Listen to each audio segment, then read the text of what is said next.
આપ સર્વેને મારા નમસ્કાર. મહર્ષિ અરવિંદ મનોવિજ્ઞાન ભવન સૌરાષ્ટ્ર યુનિવર્સિટીની હું વિદ્યાર્થીની. મારું નામ જીયાણી નિધિ છે.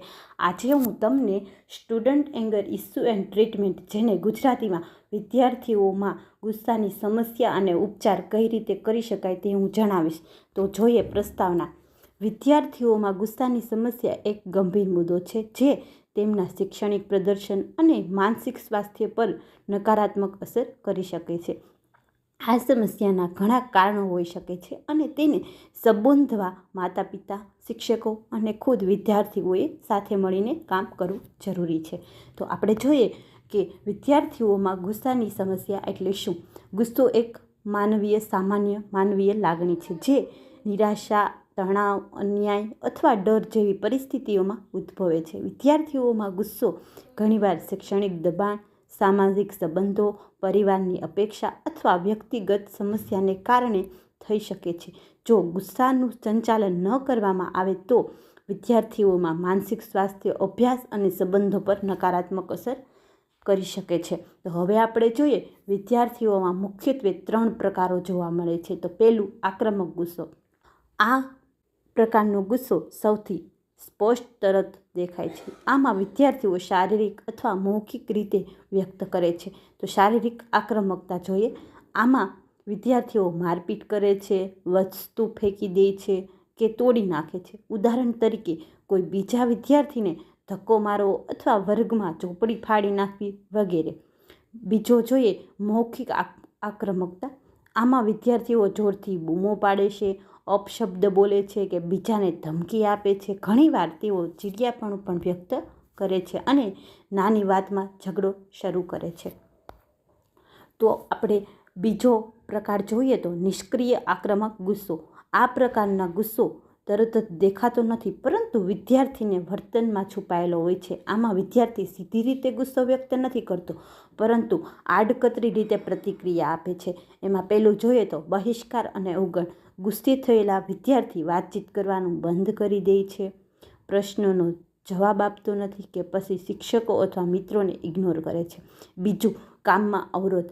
તેઓ જાણી જોઈને કોઈ કાર્ય ધીમે ધીમે કરે છે અથવા પૂછપરછ કાર્ય વગર કામ અધૂરું છોડી દે છે. ઉદાહરણ તરીકે, વર્ગમાં પ્રોજેક્ટમાં સહકાર ન આપવો અથવા જાણી જોઈને મોડું આવવું.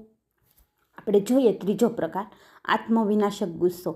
આ ગુસ્સો સૌથી ખતરનાક માનવામાં આવે છે કારણ કે વિદ્યાર્થીઓ આત્મસન્માન અને માનસિક સ્વાસ્થ્યને નુકસાન પહોંચાડી શકે છે. એમાં ગુસ્સો બહાર વ્યક્ત થવાને બદલે પોતાની જાત ઉપર કાઢે છે.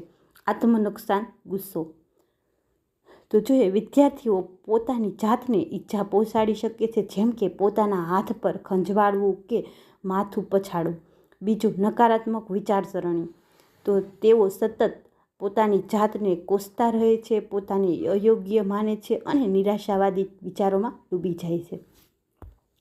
આ પ્રકારનો ગુસ્સો પાછળ ઘણી ડિપ્રેશન, ઓછો આત્મવિશ્વાસ કે ચિંતા જેવી માનસિક સમસ્યાઓને કારણે ભૂત હોઈ શકે છે. તો હવે આપણે જોઈએ વિદ્યાર્થીઓમાં ગુસ્સાની સમસ્યાના 3 લક્ષણો છે. તો પહેલું લક્ષણ, શારીરિક લક્ષણ. જ્યારે કોઈ વિદ્યાર્થીઓને ગુસ્સામાં હોય ત્યારે તેના શરીરમાં પણ કેટલા ફેરફારો જોવા મળે છે. તો કેવા ફેરફારો જોવા મળે છે એ આપણે જોઈએ. તો પહેલું, હૃદયના ધબકારા વધી જવા, શ્વાસ ઝડપી થવો, સ્નાયુઓમાં તણાવ અનુભવવો, દાખલા તરીકે મુઠ્ઠી વાળવી, માથાનો દુખાવો થવો, પેટમાં દુખાવો થવો, શરીરમાં કંપન થવું કે જણ થવી. બીજું, ભાવાત્મક લક્ષણો. આ ગુસ્સો ઘણીવાર અન્ય ભાવનાઓ સાથે પણ જોડાયેલો હોય છે. કોઈ પણ બાબતમાં ધ્યાન કેન્દ્રિત કરવામાં મુશ્કેલી થવી, વારંવાર ચીડિયાપણું થઈ અને હતાશા અનુભવી, બેચેની અથવા ચિંતા થવી, નિરાશા અને હતાશાની લાગણી થવી, નાની નાની વાતોમાં ગુસ્સે થઈ જવું. હવે આપણે ત્રીજું લક્ષણ જોઈએ, વર્તન સંબંધિત લક્ષણ. આ લક્ષણો સૌથી વધુ સ્પષ્ટ હોય છે અને અન્ય લોકો સરળતાથી જોઈ શકે છે. પહેલું, હિંસક વર્તન, નકારાત્મક, એકલતા, શૈક્ષણિક પ્રદર્શનમાં ઘટાડો, અન્ય પર દોષારોપણ, આત્મહત્યાના વિચારો. હવે આપણે વિદ્યાર્થીઓની ગુસ્સાની સમસ્યાના કારણો જોઈએ. પરીક્ષાનું દબાણ અને નિષ્ફળતાનો ભય, ઘરનું વાતાવરણ, સામાજિક પરિબળ, શારીરિક કારણો, શાળામાં સમસ્યા, ખોટી શીખ અને માનસિક સ્વાસ્થ્યની સમસ્યા. હવે આપણે જોઈએ વિદ્યાર્થીઓમાં ગુસ્સાની સમસ્યાનો ઉપચાર અને ઉપાયો કઈ રીતે કરી શકાય. તો પહેલું જોઈએ સ્વજાગૃતિ અને ઓળખ. વિદ્યાર્થીઓને તેમની લાગણીઓને ઓળખવા અને નામ આપવા પ્રોત્સાહિત કરો. બીજું, ગુસ્સો ક્યારે વધી રહ્યો છે તે સમજવામાં મદદ કરો. બીજું, આરામ કરવાની તકનીકો, ઊંડા શ્વાસ લેવાની કસરતો શીખવો, ધ્યાન અને યોગ જેવી માઇન્ડફુલનેસ પ્રેક્ટિસ કરવા પ્રોત્સાહિત કરો. હવે આપણે જોઈએ ત્રીજું, શારીરિક પ્રવૃત્તિ, રમતગમત, દોડવું અથવા નૃત્ય જેવી શારીરિક મનગમતી પ્રવૃત્તિમાં પ્રોત્સાહિત કરો. આ તણાવ ઘટાડવામાં અને ગુસ્સોને બહાર કાઢવામાં મદદ કરે છે. ચોથું, સમસ્યાનું નિરાકરણ. વિદ્યાર્થીઓને ગુસ્સાના મૂળ કારણોને ઓળખવા અને તેને ઉકેલ શોધવામાં મદદ કરે છે.